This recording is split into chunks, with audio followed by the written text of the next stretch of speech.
Number 10. The Sundown Motel, 2020.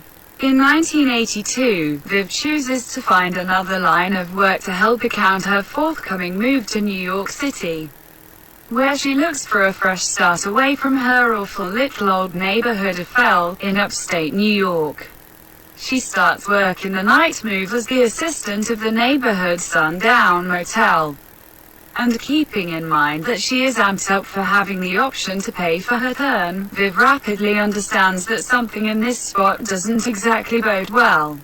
After 35 years, in 2017, a young lady named Carly Kirk moves to Fell and turns into the night representative of the side of the road in also, resolved to settle the strange vanishing of her Auntie Viv. Back in '82, this madly shrewd and frightening suspenseful thrill ride was composed by Simone St. James, creator of the Oscar-winning blockbuster, The Broken Girls. A profoundly convincing ride with astonishing characters, The Sundown Motel is a masterclass of secret that profits by the organization of double courses of events, with one set in 1982 and the other in 2017.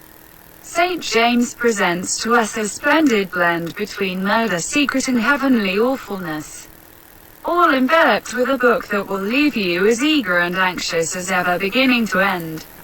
Number 09. Pen Pal, 2012. Propelled by the well-known Reddit dreadful pastor, Pen Pal is a very muddled novel to portray.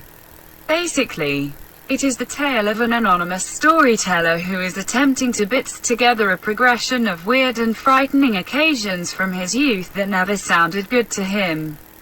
The more he plunges into it, the more he understands that these encounters are associated by something that may have been following him since he was conceived. Something that may have molded each and every part of life as he knows it. The least we can say about Pen Pal is that it is inconceivably interesting. Creator Dathan Auerbach doesn't hold back with this novel, and he takes the expansive thought of a secret in quite a dim and upsetting bearing that it will regularly make you question the very idea of the story. The book is short, however completely justified, despite all the trouble, and it will remain with you long after you read it.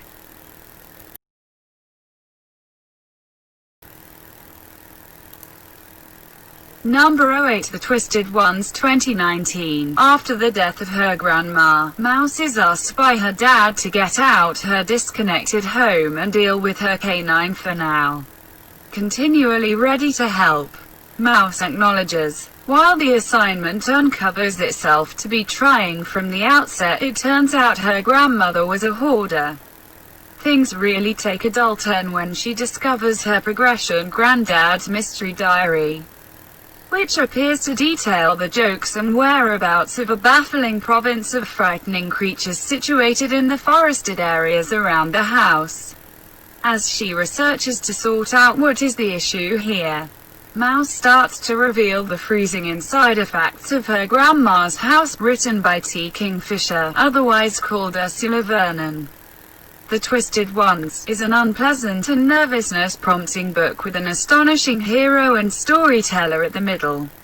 In spite of the appalling occasions occurring all through the story, the book is additionally brimming with Vernon's particular comical inclination, which offers an extraordinary feeling of equilibrium that is important for the authenticity of the account.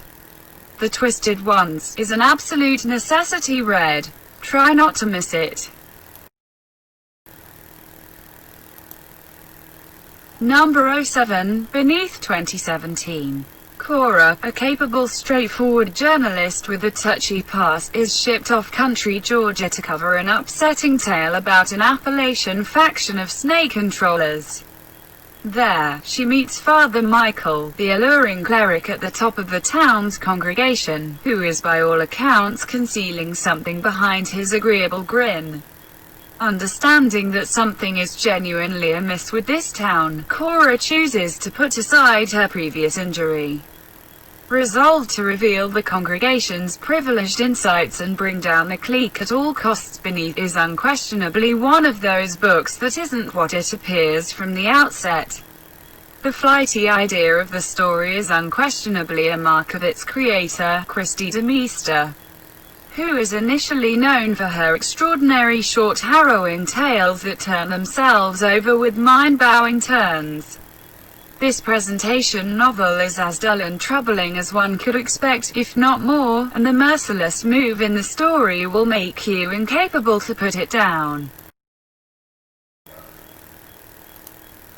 Number 06, Summer Fireworks and My Corpse, delivered in September 2010, is a gathering of 3 separate shocking tales, counting a 200-page short novel, composed by incredible Japanese writer Otsuichi. The first story, after which the book is named, is about the homicide of the 9-year-old young lady named Satsuki, and the resulting conceal of her homicide by the kid and the young lady she trusted and accepted to be her companions. In Otsuichi's unique unpleasantness, the story is described by the perished Satsuki. After her death, the second story, named Yuko, is a work of art of erratic narrating about a servant who becomes dubious of her new boss, a sort yet weird elderly person who denies her from going in a particular room of the house, asserting that his debilitated spouse is resting in it. The additional time passes, the more she starts to address if this spouse really exists. The third, and longest story, named Dark Fairy Tale, is an especially grave and agitating secret about a young lady who loses an eye in a mishap and gets a transfer to have it supplanted. Following, she begins to see unusual things that clearly aren't generally there, and she understands that she can some way or another experience the recollections of her new eye's unique and extremely dead proprietor. Her unnerving dreams rapidly start to burn through her life, particularly when they put her on the path of a missing little youngster. Number 05, The Institute, 2019. In less than 2 minutes, Luke Ellis' life is totally changed. His folks are quietly killed by strange interlopers. He is seized, tossed in a SUV and driven away from his home in Minneapolis. Much the same as that. At the point when he awakens, he is caught in a room that looks much the same as his, however without windows. He rapidly discovers that he's in good company in this spot. There are different children, who are much the same as him, special, now held hostage in the Nominal Foundation. Luke and the others attempt to explore their new climate as they are taken by the injurious staff to go through peculiar and frightening investigations without wanting to. Together, they start to create an arrangement to get away from this spot under the nose of Mrs. Sigsbee, the groundbreaking and frightening overseer of the Institute. Most public view Stephen King as an exemplary loathsomeness author, which he is because of that status of legend. A great many people don't appear to know that he is as yet delivering books right up till today. What's more, they are similarly comparable to his works of art. Case in point, The Institute. This fantastic book has been nicknamed by many the no-nonsense Stranger Things, and given how Stephen King properties have been gotten by the whole world since the 80s, and given how his work really motivated Stranger Things, it is nothing unexpected that Hollywood has just plunged in to adjust it into a restricted TV arrangement. Number 04, Someone Like Me, 2018. Since the time she got away from the hooks of her exorbitantly harsh ex by at long last retaliating, Liz realizes something has changed in her. She is a decent individual, kind, quiet, well-mannered and cherishing of her 2 youngsters, yet there is another piece of her that occasionally comes out, and she doesn't exactly get it. It's practically similar to another person is controlling her body on occasion. Somebody furious, rough and horrendous, somebody that will effectively get what she needs. Also, it would seem that that somebody is gradually attempting to take her place. Mr. Carey's return to awfulness is an outright grand slam. an amazing tale about ways of dealing with stress and the different types of homegrown maltreatment. The subjects handled in this novel are taken care of with effortlessness through a totally frightening story. Following Liz as she loses control of her own psyche and body as bad dream instigating. And it is just a piece of what makes this book so unpleasant. Somebody Like Me is grasping, clever and incredibly productive. One of those books you will obviously battle to put down.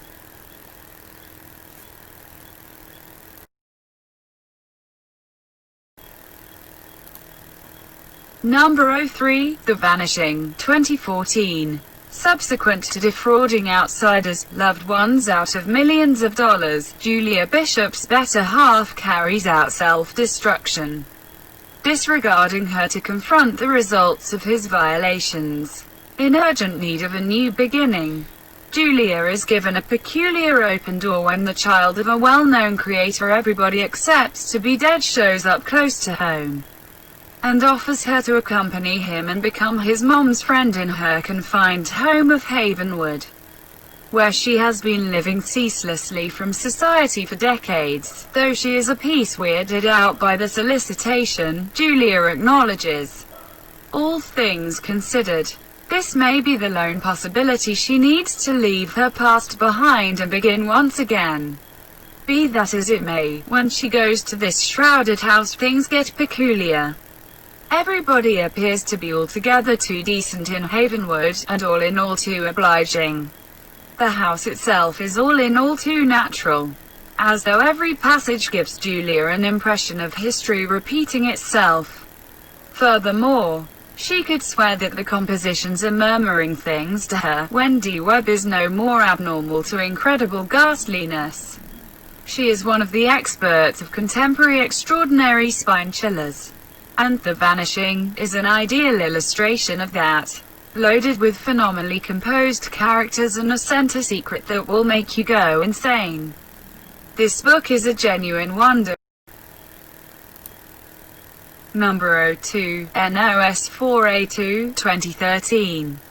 Victoria McQueen, a talented little youngster with a heavenly capacity to discover lost things, is the lone kid to have ever gotten away from Charles Manx, a not really human crazy person that grabs kids and takes them to an unnerving spot he calls Christmas Land.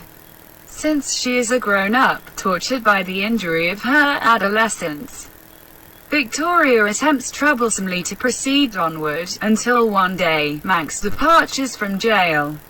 Victoria quickly comprehends that Manx is coming to get his retribution, and she knows precisely how he intends to do it. Victoria has a child, and Manx will send him to Christmas Land. This book is excessively unusual and brimming with amazements to suitably depict in a couple of lines. It is a major book, with a mind-boggling story so generally uncommon and trippy that it is practically difficult to discuss it without ruining it. Stephen King's child and current frightfulness legend Joe Hill brings us one of the most remarkable books ever composed, paying little mind to kind, with a world not at all like some other. NOS 4A2 is significantly upsetting, and it is without the shadow of an uncertainty and outright should peruse of the ghastliness type in general, with perhaps the most unnerving antagonist ever to get under your skin. A TV transformation of NOS 4A2 appeared in 2019 on AMC, with Ashley Cummings in the function of Victoria, and as a matter of fact Zachary Quinto in the part as the bad dream inciting Charles Manx. Sadly, with blended audits and an inability to appropriately advertise the show to general crowds, AMC dropped the arrangement after 2 seasons, and is right now shopping it around, with fans trusting that it will get gotten by another organization. Number 01, The Winter People, 2014. At the point when her mom abruptly evaporates suddenly and completely, 19-year-old Ruthie and her younger sibling Fawn choose to take the necessary steps to discover her, as they search their West Hall home for signs. Ruthie goes over a shrouded journal that had a place with the past proprietor of the house, Sarah Shea, who was discovered dead under baffling conditions a couple of months after the passing of her little girl in 1908. Before she knows it, Ruthie ends up at the focal point of a dim secret that encompasses her mom, her home and their town. It seems like unexplained vanishings are not uncommon in West Hall, and it would appear that Ruthie's mom has been concealing a few mysteries that could clarify why history rehashes itself in this house. Simultaneously, a lady named Catherine shows up around, searching for answers with respect to the demise of her better half, who subtly came to West Hall prior to biting the dust in a vehicle accident. New York Times smash hit creator Jennifer McMahon conveys her best novel yet with The Winter People, a grasping, provocative page-turner with a dull and eerie winter climate like we'd never very observed.